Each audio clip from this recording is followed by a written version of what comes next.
गांव के लोग उठते हैं, जिधर घंटी की आवाज आ रही है उधर दौड़ पड़ते हैं। चोर आगे आगे घंटी लेके दौड़ रहे हैं, आदमी पीछे पीछे दौड़ रहे हैं। थोड़ी दूर के बाद उस घंटी को खेत में फेंक देते हैं। गांव के लोग अंधेरे में जाके घंटी ढूंढते हैं और घंटी देखते, घंटी तो खुली पड़ी है, भैंस तो है नहीं। भैंस दूसरा चोर ले गया, चालाकी से उसने वो गांव के लोग उधर आने नहीं दिया, घंटी दूसरी साइड में ले गए, वो उधर चले गए। तो भाइयों बहनों, इनका जो घोषणा पत्र है ये सिर्फ घंटी है। आपको घंटी घोषणाएं जो है घंटी दे करके आपको उसी के पीछे दौड़ा देंगे और उसके बहाने से आपका वोट कैसे लेना है, ऐसे वोट चोर ये लोग वोट की चोरी करके अपने खाते में डलवाते हैं। मित्रों, आपको अपने सावधान रहना है, इस प्रकार की चालाकी से बचना है, कभी भी अपने आप को झांसे में नहीं आने देना है। ये अफवाह फैलाई इन्होंने कि जब मोदी जी आएंगे, बल्कि एक और शंका पैदा की कि 272 सीटें चाहिए जीतने के लिए, तो फिर ये 400 क्यों ले रहे हैं, और अपने आप ही उसके बाद छोड़ देते हैं, छुड़ा छोड़ते हैं कि 400 का मतलब ये आएंगे तो संविधान को खत्म कर देंगे। अरे हम 400 इसलिए कहते हैं कि इस देश की ताकत एकजुट होकर के रहेगी तो अपने देश में भी काम कर सकेंगे, दुनिया को भी हम बता सकेंगे कितनी मजबूत हमारी सरकार है, कितनी मजबूत सरकार है। दुनिया के सामने भी बताना होता है, केवल सरकार नहीं बनानी होती है। हम एकजुट होकर के अपने देश को आगे बढ़ाने के लिए, संकल्प लेने के लिए मोदी जी को एक सशक्त प्रधानमंत्री बनाकर हम आगे बढ़ेंगे, इसलिए 400 सीटें चाहिए। मोदी जी ने तो यहां तक कह दिया कि जिन्होंने संविधान बनाया था, डॉक्टर अम्बेडकर, यदि वो भी दोबारा जन्म लेके आ जाएं और वो कहें कि संविधान बदलना है, संविधान तब भी नहीं बदला जाएगा, ये विश्वास आपको दिलाया था। कैसे कैसे शुरू छोड़ते हैं। अभी कुछ दिन पहले एक नेता ने कहा कि मोदी जी क्योंकि उनकी ज्यादा आयु हो गई है और ये खुद प्रधानमंत्री नहीं बनेंगे, किसी दूसरे नेता को प्रधानमंत्री बनाएंगे। अरे भारतीय जनता पार्टी की अपने घर की बात दूसरे आदमी जनता को बताएं तो जनता को बरगलाने जैसी इससे कोई बड़ी बात हो सकती है। ये जनता को अंदर अफवाह फैला करके लोकतंत्र का अपमान कर रहे हैं। तो इस लोकतंत्र का अपमान न होने दें मित्रों। एक बात और, कुछ लोग, अब जनतंत्र है, विचार अलग अलग हो सकते हैं, पार्टियां अलग अलग हो सकती हैं, उनके कार्यक्रम अलग हो सकते हैं, चुनाव अलग लड़े, कोई जीते कोई हारे, अलग बात है। लेकिन कुछ लोग इस इलाके में वो विरोध करने का तरीका जबरदस्ती, खिलाफत करने का तरीका आमने सामने का झगड़े और विरोध का तरीका गाली। रचिका से आप ये सीधा प्रसारण यहाँ पर देख रहे हैं और साथ ही साथ विपक्ष पर निशाना यहाँ पर साधा जा रहा है, क्योंकि चुनावी प्रचार प्रसार चल रहा है और बीजेपी की विजय संकल्प रैली को संबोधित कर रहे हैं पूर्व मुख्यमंत्री मनोहर लाल। जिम्मेवारी बनती है, आपका दायित्व बनता, ऐसे लोग को आपको जवाब देना चाहिए और जवाब भी कोई लड़ाई झगड़ा करके नहीं, आपको वोट की ताकत से ऐसे लोगों के खिलाफ जाना चाहिए जो पार्टियां उनको वैसा करने के लिए उकसाती है। और ये उकसाने वाली पार्टियां, आम आदमी पार्टी, कांग्रेस पार्टी, क्योंकि यहाँ कैंडिडेट जो कि आम आदमी पार्टी ने दिया है, तो इसलिए झूठ का बुलंदा सहारा ये आम आदमी पार्टी का नेता कितना बड़ा बन गया, कितना बड़ा घोटालेबाज बन गया। शराब घोटाले के अंदर मुझे ऐसा लगता है कि दुनिया का सबसे बड़ा घोटालेबाज, जो अपने आप को ईमानदारी की बात कहते कहते थकता नहीं था, जो अन्ना हजारे जी की कंधों पर बैठ करके और शासन करने के लिए आया, बाद में उसी अन्ना हजारे को इन्होंने धोखा दिया, उस भावना को धोखा दिया कि देश में आखिर अन्ना हजारे जैसे महात्मा और भ्रष्टाचार की लड़ाई लड़ने के लिए आगे आए।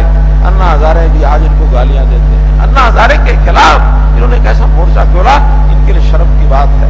इसलिए भाई बहनों, मैं तो इतना ही कहूंगा कि आप विचारवान लोग हैं, हर प्रकार का विचार करें, हर सरकार का विचार करें, हरियाणा सरकार का विचार करें। हरियाणा में नौकरियां बिकती थी मित्रों, 10 साल पहले रेट लगते थे, चपरासी की नौकरी इतने हजार में, क्लर्क की इतने लाख में, और जो कोई क्लास 1 का HCS का करोड़ों तक पहुंच जाते थे। पिछले 9 साल के अंदर इस इलाके में भी नौकरियां मिली होंगी। जरा बताइए, किसी का कोई पैसा लगा? कोई पैसा लगा किसी का? बिना पर्ची बिना खर्ची ये नौकरियां देने वाला हरियाणा पहला प्रदेश है मित्रों, पहला प्रदेश है। हरियाणा में कोई सोच नहीं सकता था कि इस प्रकार की ईमानदार सरकार आएगी। मित्रों, इनकी घरों की लड़ाई, कांग्रेस की लड़ाई और साथ में आम आदमी पार्टी की लड़ाई जग जाहिर हो चुकी है। आम आदमी पार्टी के नेता एक एक करके जेल के शिक्षकों के अंदर जा रहे हैं और ब्लेम करने लगे। अभी 2 दिन पहले की तो खबर है कि अपनी ही पार्टी एक महिला को सीएम के घर में ले जाकर के बेइज्जत किया गया। अपनी पार्टी की महिला को बेइज्जत करते हैं। कांग्रेस के लोग लड़ाई कैसे लड़ रहे हैं, यानी हमारे यहाँ 2 महीने से हमने एक्सरसाइज की, सारे हमारे कैंडिडेट का चयन हो गया। इनके यहाँ चुनाव शुरू होने से, नामांकन से 3 दिन पहले फैसले होते हैं, 1-1.5 महीना झगड़े होते हैं। क्यों नहीं कर पा रहे हैं ये? इसलिए नहीं कर पा रहे हैं कि कुर्सी की लड़ाई भयंकर है।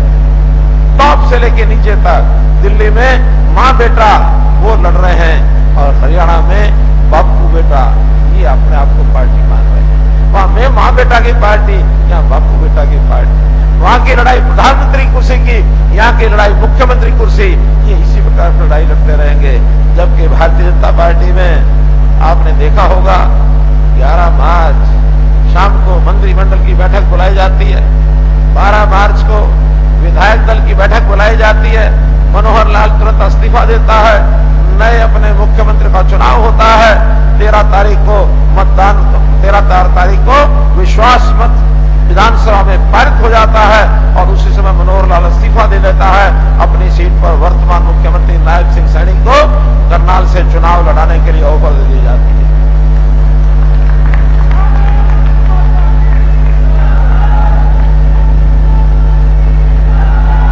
मित्रों, कांग्रेस में कभी ऐसा संभव है क्या? कांग्रेस में संभव है क्या? कुर्सी पर बैठ जाएंगे, छोड़ेंगे नहीं, बहाना नहीं करेंगे। मैं तो छोड़ना चाहता हूं, कुर्सी मुझे नहीं छोड़ती है। कुर्सी के साथ अपने आप को फेविकोल लगा के चिपका लेते हैं और कोई धक्के मार के निकाल भी दे उस कुर्सी को, कुर्सी से, तो फिर इनके कुर्सी पर बैठने वाले, एक ही कुर्सी पर बैठने वाले दर्जनों लोग हो जाते हैं। फैसला नहीं कर सकते किसको बैठाएंगे। कभी कभी तो कुर्सी को उठा लेंगे, चारों टांग, 4 आदमी 4 ग्रुप पकड़ के खींचने लग जाएंगे, कुर्सी को तोड़ देंगे, किसी को देंगे नहीं। ये कांग्रेस का इतिहास है,